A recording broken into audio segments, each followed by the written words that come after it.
ओम शांति। 17 जनवरी 2024। बाबा के महावाक्य। मीठे बच्चे, जब यह भारत स्वर्ग था तब तुम घोर सोजरे में थे। अभी अंधियारा है, फिर सोजरे में चलो। प्रश्न। बाप अपने बच्चों को कौन सी एक कहानी सुनाने आए हैं? उत्तर।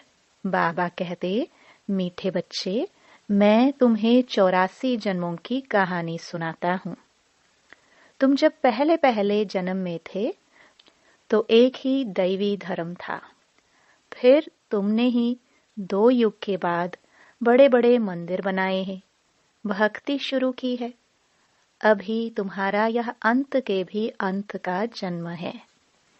तुमने पुकारा, दुख हरता सुख करता आओ, अब मैं आया हूँ। गीत। आज अंधेरे में है इंसान। ओम शांति। तुम बच्चे जानते हो, अभी यह कलयुगी दुनिया है। सब अंधियारे में हैं। पहले सोजरे में थे, जबकि भारत स्वर्ग था। यही भारतवासी जो अभी अपने को हिंदू कहलाते हैं, यह असुल देवी देवताए थे। भारत में स्वर्गवासी थे जब और कोई धर्म नहीं था।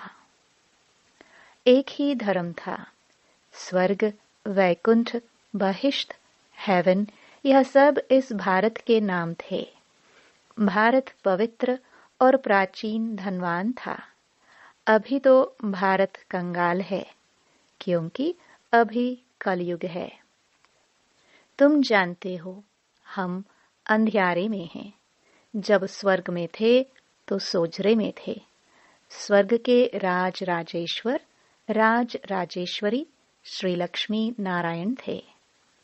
उसको सुखधाम कहा जाता है। बाप से ही तुमको स्वर्ग का वर्षा लेना है, जिसको जीवन मुक्ति कहा जाता है। अभी तो सब जीवन बंध में है। खास भारत और आम दुनिया रावण की जेल में, शोक वाटिका में है। ऐसे नहीं, रावण सिर्फ लंका में था और राम भारत में था। उसने आकर सीता चुराई। यह तो सब है दंत कथाएं। गीता है मुख्य, सर्वशास्त्रमयी शिरोमणि श्रीमत, अर्थात भगवान की सुनाई हुई है। भारत में मनुष्य तो कोई की सद्गति कर नहीं सकते। सतयुग में थे जीवन मुक्त देवी देवताए, जिन्होंने यह वर्षा कलयुग अंत में पाया था। भारतवासियों को यह पता नहीं है, न कोई शास्त्रों में है। शास्त्रों में है भक्ति मार्ग का ज्ञान। सद्गति मार्ग का ज्ञान मनुष्य मात्र में बिल्कुल है नहीं। सब भक्ति सिखलाने वाले हैं। कहेंगे शास्त्र पढ़ो, दान पुण्य करो। यह भक्ति द्वापर से चली आती है। सतयुग और त्रेता में है ज्ञान की प्रारब्ध। ऐसे नहीं कि वहां भी यह ज्ञान चलता आता है। यह जो वर्षा भारत को था, वह बाप से संगम युग पर ही मिला था, जो फिर अभी तुमको मिल रहा है। भारतवासी जब नरकवासी बेहद दुखी बन जाते हैं, तब पुकारते हैं, हे पतित पावन, दुख हरता सुख करता। किसका? सर्व का, क्योंकि भारत खास, दुनिया आम, सब में 5 विकार हैं। बाप है पतित पावन। बाप कहते हैं, मैं कल्प कल्प कल्प के संगम पर आता हूँ, सर्व का सद्गति दाता बनता हूँ। अहिल्याए, गणिकाए और जो गुरु लोग हैं, उन सबका उद्धार मुझे ही करना पड़ता है, क्योंकि यह तो है ही पतित दुनिया। पावन दुनिया सतयुग को कहा जाता है। भारत में इन लक्ष्मी नारायण का राज्य था। भारतवासी यह नहीं जानते कि यह स्वर्ग के मालिक थे। पतित खंड माना झूठ खंड, पावन खंड माना सच खंड। भारत पावन खंड था। यह भारत है अविनाशी खंड, जो कभी विनाश नहीं होता है। जब इनका लक्ष्मी नारायण का राज्य था तो और कोई खंड थे नहीं, वह सभी बाद में आते हैं। मनुष्यों ने तो कल्प लाखों वर्ष का लिख दिया है। बाप कहते हैं कल्प की आयु 5000 वर्ष है। वह फिर कह देते मनुष्य 84 लाख जन्म लेते हैं। मनुष्य को कुत्ता, बिल्ली, गधा आदि सब बना दिया है, परंतु कुत्ते बिल्ली का जन्म अलग है। 84 लाख वैरायटी हैं। मनुष्यों की तो वैरायटी एक ही है। उनके ही 84 जन्म हैं। बाप कहते हैं भारतवासी अपने धर्म को ड्रामा प्लान अनुसार भूल गए हैं। कलयुग अंत में बिल्कुल ही पतित बन पड़े हैं। फिर बाप संगम पर आकर पावन बनाते हैं। इसको कहा जाता है दुखधाम। फिर भारत सुखधाम होगा। बाप कहते हैं हे बच्चों, तुम भारतवासी स्वर्गवासी थे। फिर तुम 84 जन्मों की सीढ़ी उतरते हो। सतो से रजो तमो में जरूर आना है। तुम देवताओं जैसा धनवान, ever happy, ever healthy wealthy कोई नहीं होता। भारत कितना साहूकार था। हीरे जवाहरात तो पत्थरों मिसल थे। 2 युग बाद भक्ति मार्ग में इतने बड़े बड़े मंदिर बनाते हैं। वह भी कितने भारी मंदिर बनाए। सोमनाथ का मंदिर बड़े से बड़ा था। सिर्फ एक मंदिर तो नहीं होगा ना, और भी राजाओं के मंदिर थे। कितना लूट कर ले गए हैं। बाप तुम बच्चों को स्मृति दिलाते हैं तुमको कितना साहूकार बनाया था। तुम सर्वगुण संपन्न, 16 कला संपूर्ण थे, यथा महाराजा महारानी। उन्हों को भगवान भगवती भी कह सकते हैं, परंतु बाप ने समझाया है भगवान एक है, वह बाप है। सिर्फ ईश्वर व प्रभु कहने से भी याद नहीं आता कि वह सभी आत्माओं का बाप है। बाप कहानी बैठ सुनाते हैं अभी तुम्हारे बहुत जन्मों के अंत का जन्म है। एक की बात नहीं है, न कोई युद्ध का मैदान आदि है। भारतवासी यह भूल गए हैं कि उन्हों का राज्य था। सतयुग की आयु लंबी कर देने से बहुत दूर ले गए हैं। बाप आकर समझाते हैं मनुष्य को भगवान नहीं कह सकते। मनुष्य किसी की सद्गति नहीं कर सकते। कहावत है सर्व का सद्गति दाता, पतितों को पावन करता एक है। एक ही सच्चा बाबा है जो सच खंड की स्थापना करने वाला है। पूजा भी करते हैं, परंतु भक्ति मार्ग में तुम जिसकी पूजा करते आए हो, एक की भी बायोग्राफी को नहीं जानते।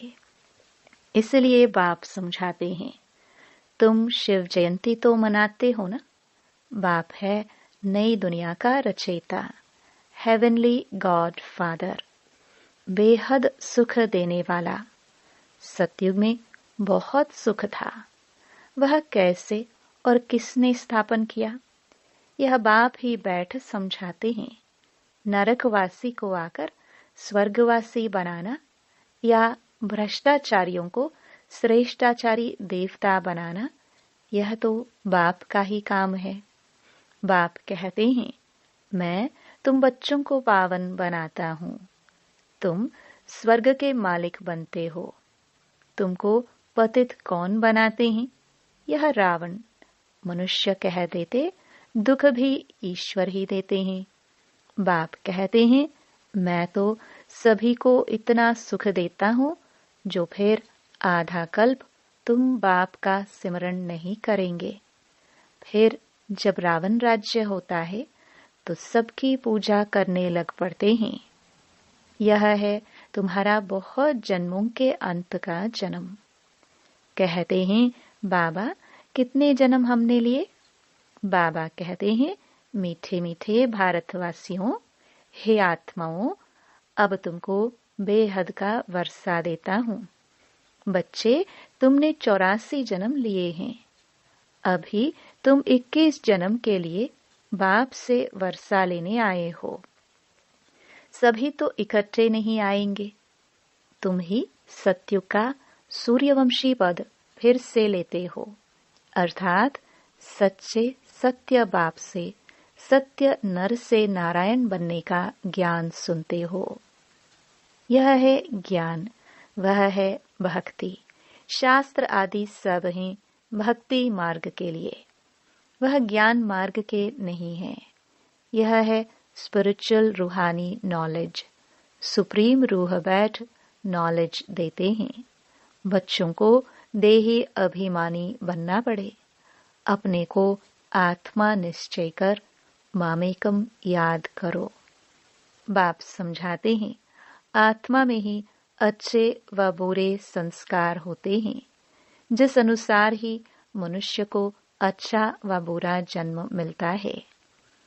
बाप बैठ समझाते हैं यह जो पावन था अंतिम जन्म में पतित है।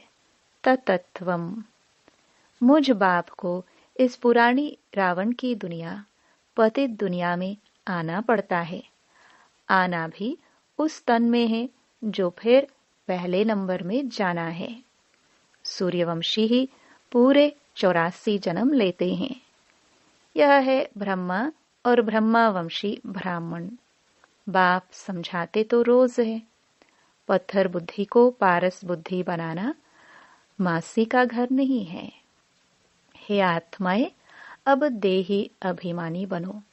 हे आत्माएं, एक बाप को याद करो और राजाई को याद करो। देह के संबंध को छोड़ो। मरना तो सभी को है। सबकी वानप्रस्थ अवस्था है। एक सतगुरु बिगर सर्व का सदगति दाता कोई हो नहीं सकता। बाप कहते हैं हे भारतवासी बच्चों, तुम पहले पहले मेरे से बिछड़े हो। गाया जाता है आत्माएं परमात्मा अलग रहे बहुकाल। पहले पहले तुम भारतवासी देवी देवता धर्म वाले आए हो और धर्म वालों के जन्म थोड़े होते हैं।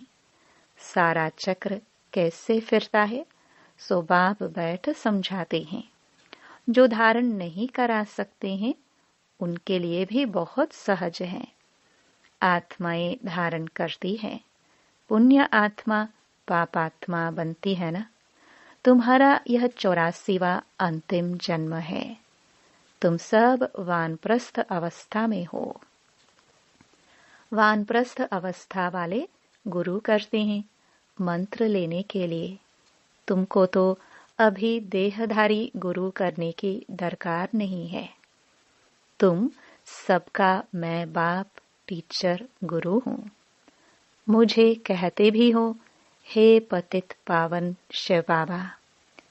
अभी स्मृति आई है सब आत्माओं का बाप है। आत्मा सत है, चैतन्य है, क्योंकि अमर है। सभी आत्माओं में पाठ भरा हुआ है। बाप भी सत चैतन्य है। वह मनुष्य सृष्टि का बीज रूप होने कारण कहते हैं मैं सारे झाड़ के आदि मध्य अंत को जानता हूँ। इसलिए मुझे नॉलेजफुल कहा जाता है। तुमको भी सारी नॉलेज है। बीज से झाड़ कैसे निकलता है? झाड़ बढ़ने में टाइम लगता है ना। बाप कहते हैं मैं बीज रूप हूँ। अंत में सारा झाड़ जड़जड़ीभूत अवस्था को पा लेता है। अभी देखो देवी देवता धर्म का फाउंडेशन है नहीं। प्रायः गुम है। जब देवता धर्म गुम हो जाता है तब बाप को आना पड़ता है। एक धर्म की स्थापना कर बाकी सबका विनाश करा देते हैं। प्रजापिता ब्रह्मा द्वारा बाप स्थापना करा रहे हैं आदि सनातन देवी देवता धर्म की। यह भी सारा ड्रामा बना हुआ है। इनकी एंड होती नहीं। बाप आते हैं अंत में। जबकि सृष्टि के आदि मध्य अंत का नॉलेज सुनाना है तो जरूर संगम पर आएंगे। तुम्हारा एक बाप है। आत्माएं सभी ब्रदर्स हैं, मूल वतन में रहने वाली। उस एक बाप को सब याद करते हैं। दुख में स्मरण सब करे। रावण राज्य में दुख है ना, यहाँ सिमरन करते हैं तो बाप सबका सदगति दाता एक है। उनकी ही महिमा है। बाप नहीं आए तो भारत को स्वर्ग कौन बनावे। इस्लामी आदि जो भी हैं सब इस समय तमो प्रधान है। सबको पुनर्जन्म तो जरूर लेना है। अभी पुनर्जन्म मिलता है नरक में। ऐसे नहीं कि स्वर्ग में चले जाते हैं। जैसे हिंदू लोग कहते हैं स्वर्गवासी हुआ तो जरूर नरक में था ना। अभी स्वर्ग में गया, तुम्हारे मुख में गुलाब। स्वर्गवासी हुआ फिर नरक के आसुरी वैभव तुम उनको क्यों खिलाते हो। बंगाल में मछलियां आदि भी खिलाते हैं। अरे उनको इन सब खाने की दरकार ही क्या है। कहते हैं फलाना पार निर्वाण गया। बाप कहते यह सब हैं गपोड़े, वापस कोई भी जा नहीं सकते। जबकि पहले नंबर वालों को ही 84 जन्म लेने पड़ते हैं। बाप समझाते हैं इसमें कोई तकलीफ नहीं है। भक्ति मार्ग में कितनी तकलीफ है। राम राम जपते रोमांच खड़े हो जाते। वह सब है भक्ति मार्ग। यह सूर्य चांद भी तुम जानते हो कि रोशनी करने वाले हैं। यह कोई देवताएं थोड़े ही हैं। वास्तव में ज्ञान सूर्य, ज्ञान चंद्रमा और ज्ञान सितारे हैं। उन्हों की महिमा है। वह फिर कह देते सूर्य देवताय नमः। उनको देवता समझ पानी देते हैं। तो बाप समझाते हैं यह सब है भक्ति मार्ग जो फिर भी होगा।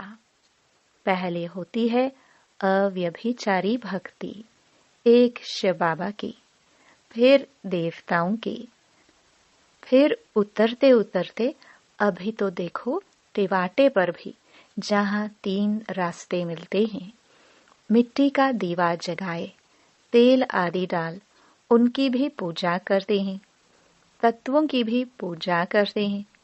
मनुष्यों के भी चित्र बनाए पूजते हैं। अब इनसे प्राप्ति तो कुछ भी नहीं है। इन बातों को तुम बच्चे ही समझते हो।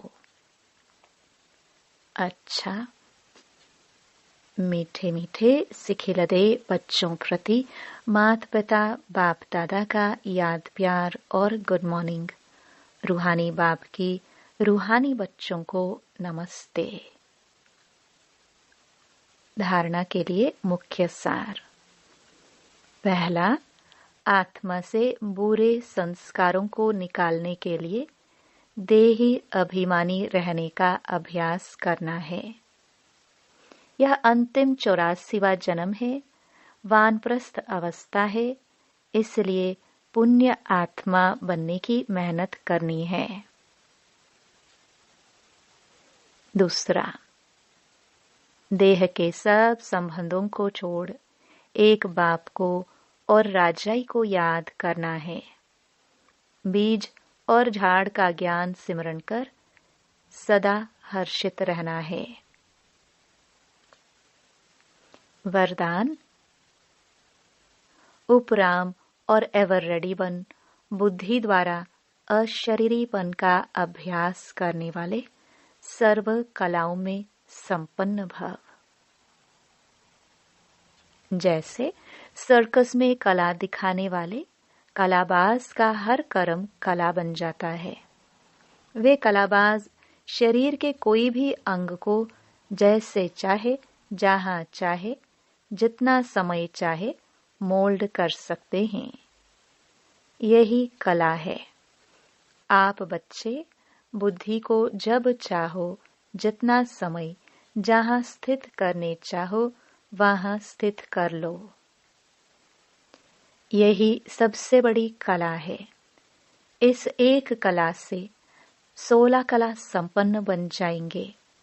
इसके लिए ऐसे उपराम और एवर रेडी बनो जो ऑर्डर प्रमाण 1 सेकंड में अशरीरी बन जाओ। युद्ध में समय ना जाए। स्लोगन: सरलता और सहनशीलता का गुण धारण करने वाले ही सच्चे स्नेही और सहयोगी हैं। अव्यक्त इशारे। इस अव्यक्ति मास में बंधन मुक्त रह जीवन मुक्त स्थिति का अनुभव करो।